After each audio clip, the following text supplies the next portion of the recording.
Picture this. The raw excitement of rookies shattering expectations and rewriting baseball's future in just one season. Who will claim the Rookie of the Year trophy this year? A nod to those who dazzled like never before.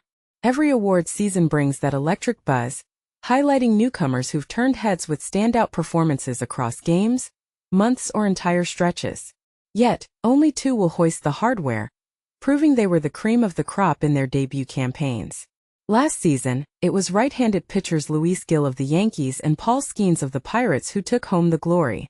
So, who might step into their shoes this time around? For a full dive into history, check out the all-time list of Rookie of the Year winners here. https://www.mlb.com/awards/rookie-of-the-year. Get ready for a closer look at each 2025 Rookie of the Year finalist before the winners are revealed on MLB Network at 7 p.m. Eastern Time on Monday. We'll break down their stories, stats, and why they stand out, and trust me, this is where the debate really heats up, as we'll touch on some eye-opening stats that could spark endless arguments about true rookie greatness. American League. It's remarkable that Anthony even made it to finalist status despite logging just 303 plate appearances, showcasing the sheer impact he packed into his major league introduction. Sure, there are past examples of winners with even fewer appearances. Think back to Willie McCovey in 1959, who clinched the National League Award with only 219 trips to the plate for the Giants.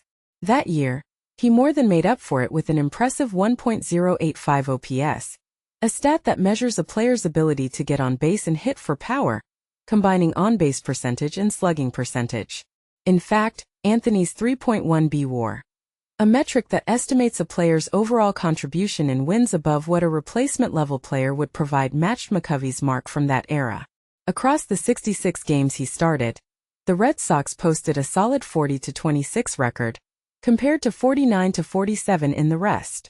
Called up on June 9, he quickly became Boston's standout position player over nearly 3 months, until a season-ending left oblique strain sidelined him on September 2. His .292/.396/.463 batting line was instrumental in pushing the Red Sox into the playoffs, especially after Rafael Devers was traded to the Giants on June 15. Even with manager Alex Cora often benching key left-handed hitters against lefty pitchers, Anthony thrived, posting a .278 average with 4 homers in 98 plate appearances against them. Facing righties, he was unstoppable, boasting a .903 OPS. As he builds more experience and physical strength, he has the potential to evolve into one of baseball's top sluggers, and he's no slouch in the outfield either. His real standout trait? A keen batting eye, reflected in his .396 OBP, the highest among rookies with at least 250 at-bats. But here's where it gets controversial. With so few games played, is Anthony's impact enough to overshadow players who toiled all season? Some might argue it's unfair to compare based on limited opportunities, yet his efficiency screams future star. Ian Brown. Kurtz delivered what could be one of the most legendary rookie campaigns in MLB annals, potentially earning him some serious consideration for AL MVP votes down the ballot. Making his debut on April 23, just 283 days after being drafted, he topped all MLB newcomers in home runs 36, RBIs 86, extra base hits 64, runs 90, slugging percentage .619, and OPS 1.002. He joined an elite group as just the 8th rookie since 1901 to surpass a 1.000 OPS with at least 400 plate appearances, and the first since Aaron Judge in 2017. Despite having only 32 minor league games under his belt, Kurtz never appeared out of his depth in the big leagues. It was pretty special to watch, A's designated hitter Brent Rooker remarked. It's kind of what I imagine it looked like when you're watching generational-type hitters begin their career. The advanced approach, the advanced feel to hit, and the sheer raw brute force he also has in terms of strength and bat speed. On July 25, the 22-year-old phenom put on a show for the ages, going 6-for-6 with 4 home runs against the Astros at Dakin Park, marking the first rookie in AL/NL history with a 4-homer game and only the 20th player ever. And this is the part most people miss. His rapid ascent, with minimal pro experience, challenges the notion that rookies need years in the minors to succeed. Imagine if every newcomer had this kind of breakout.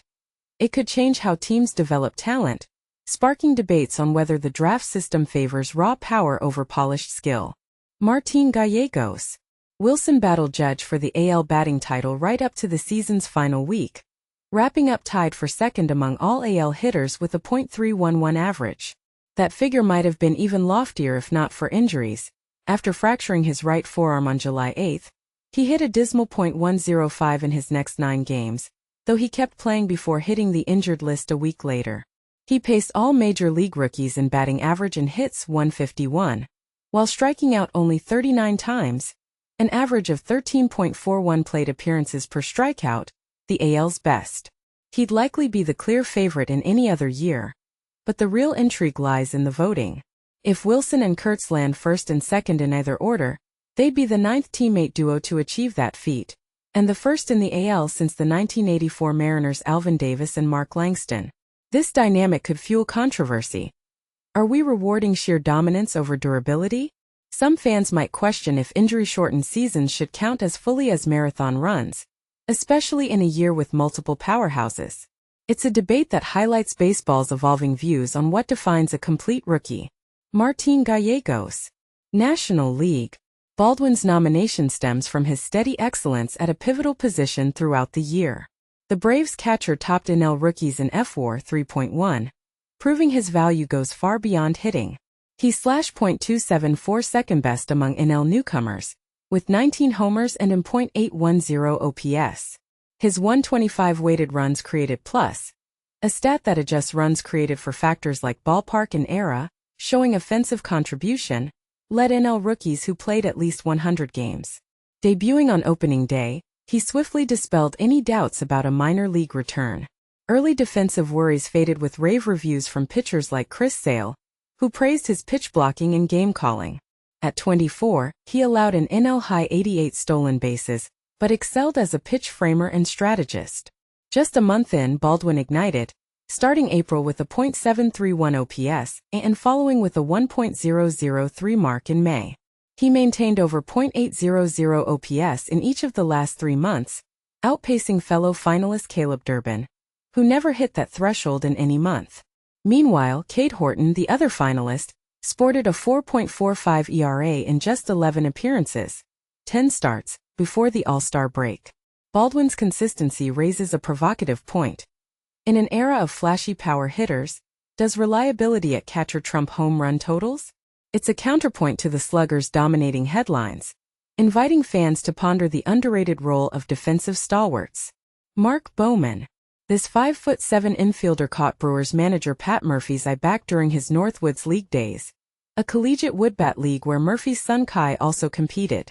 Whether it was Durbin's size, grit, and resemblance to a favorite player like Dustin Pedroia from Arizona State, or just plain chemistry, Murphy rejoiced when the Brewers acquired him alongside Nestor Cortez in the Devin Williams trade last winter. Durbin missed the opening day roster but joined the majors by late April, anchoring third base with a .256/.334/.387 line, 11 homers and 53 RBIs.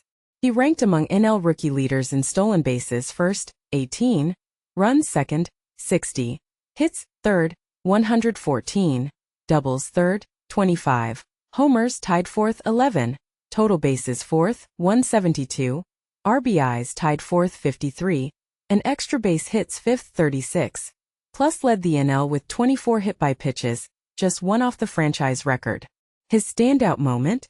A 2-out, 2-strike, 2-run double after fouling off 5 pitches on May 25 in Pittsburgh, flipping a multi-run deficit into a win for the Brewers, who were 3 games under .500 that day.